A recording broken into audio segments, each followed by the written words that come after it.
உங்களுடைய வாழ்க்கையிலே உங்களுக்குள்ள நடக்கிறத சாட்சியா பார்க்க பார்க்க பார்க்க இந்த நெகட்டிவ் ஃபீட்பேக் லூப் அழிஞ்சிட்டே வந்து பிரெயின் தன்னைத்தானே ரீவயரிங் பண்ணிக்கிற அந்த சக்தி உள்ளார்ந்து மறுசீரமைப்பு நடந்து ஃப்ரெஷ்ஷா இருக்கும். அதுதான் இன்ட்யூஷன், சுத்த புத்தின்னு சொல்றாங்க. நியூரோபிளாஸ்டிசிட்டின்னு சொல்லுவாங்க. இப்போ 3 வார்த்தைகளை யூஸ் பண்ணேன். முதல்ல நியூரல் ப்ரெடிக்ஷன் எரர் ஒன்று, ரெண்டாவது அந்த நியூரல் ப்ரெடிக்ஷன் எரர்ல நெகட்டிவ் ஃபீட்பேக் லூப். இப்போ 3வது ஒரு வார்த்தை யூஸ் பண்றேன், நியூரோபிளாஸ்டிசிட்டி. நியூரோபிளாஸ்டிசிட்டினா என்னன்னா, உங்க மூளையோட அற்புதமான ஒரு சக்தி. அதாவது உங்க வாழ்நாள் முழுவதையும் புதிய நரம்பு இணைப்புகள் மற்றும் பாதைகள், அதாவது சினாப்சஸ் அண்ட் நியூரல் பாத்வேஸை உருவாக்கி தன்னைத்தானே மறுசீரமைத்துக் கொண்டு, இதனாலதான் ஏதாவது ஹர்ட்டான காயம்பட்டா நோய் இருந்தா, நான் சொல்றது பிசிக்கலா மட்டும் இல்ல, மென்டலா கூட என்ன நடந்தாலும் அது தன்னைத்தானே மீட்டெடுத்து வாழ்க்கையை புதுசா கட்டி அமைச்சுக்குது. இந்த சக்தி நம்ம பிரெயினுக்கு இருக்கு. அதுதான் நியூரோபிளாஸ்டிசிட்டின்னு சொல்றோம். நல்லா புரிச்சுக்கோங்க. நீங்க உங்களுக்குள்ள நடக்கிறது அத்தனை சாட்சியா பார்க்க பார்க்க பார்க்க இந்த நியூரோபிளாஸ்டிசிட்டியோட லெவல் மிக அதிகமாகி எப்பேற்பட்ட பெருந்துக்கம் வந்தாலும் பெரும் காயம் பட்டாலும் 10 நிமிஷத்துல அதுல வெளியில வந்துருவீங்க. ஏன்னா பிரெயினால இம்மீடியட்டா ரீவயர் பண்ணிட்டு, இம்மீடியட்டா தன்னைத்தானே சரி பண்ணிட்டு திரும்ப தன்னுடைய கான்சியஸ்னஸ் வந்துட முடியும்.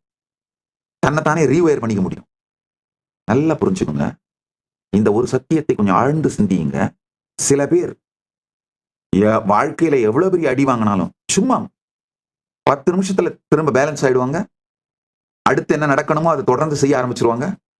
Neuroplasticity is the brain's extraordinary ability to recognize itself by forming new neural connections, synapses, and pathways, neural pathways throughout life, enabling recovery from injury or disease, not just physical, even mental and emotional. It's a brain's internal rewiring capacity in response to experiences, learning new skills, or overcoming neurological damage, or a functional process for growth, memory, functional recovery. The thoughts, emotions, and habits we consistently nurture shape the brain's neural pathways. This is neuroplasticity. நாம தொடர்ந்து encourage பண்ற எண்ணங்கள், உணர்வுகள், பழக்கங்கள், இவைகள் தான் மூளையின் நரம்பு பாதைகளை வடிவமைத்து இந்த நியூரோபிளாஸ்டிசிட்டிய ஹைலி பாசிட்டிவா மெயின்டைன் பண்ணுது. நல்லா புரிஞ்சுக்கோங்க. இந்த ஹை நியூரோபிளாஸ்டிசிட்டிய இருக்கணும்னு நினைச்சீங்க, அதாவது தன்னைத்தானே பிரெயின் உடனே ரிகவர் பண்ணிக்கணும்னு நினைச்சீங்கன்னா இந்த ஒண்ணே செய்யுங்க. ஜஸ்ட் இந்த 28 நாள் மட்டும் உங்களுக்கு உள்ளும் வெளியும் நடப்பதை சாட்சியாக பார்ப்பவனையும் சாட்சியாக பார்த்து இந்த சாட்சி நிலையில் இருந்தீர்களானால், பரமசாட்சி நிலையில் இருக்க துவங்கினீர்களானால், உங்களுடைய மொத்த பிரெயினும் இந்த நியூரோபிளாஸ்டிசிட்டி இன்க்ரீஸ் ஆகி மொத்த பிரெயினும் ரீவயர் ஆகி உங்கள் வாழ்க்கையே மிகப்பெரிய வெற்றியையும் அடையும். உங்க வாழ்க்கை வேற நிலைமைக்கு போயிடுங்க, வேற லெவலுக்கு போயிருவீங்க.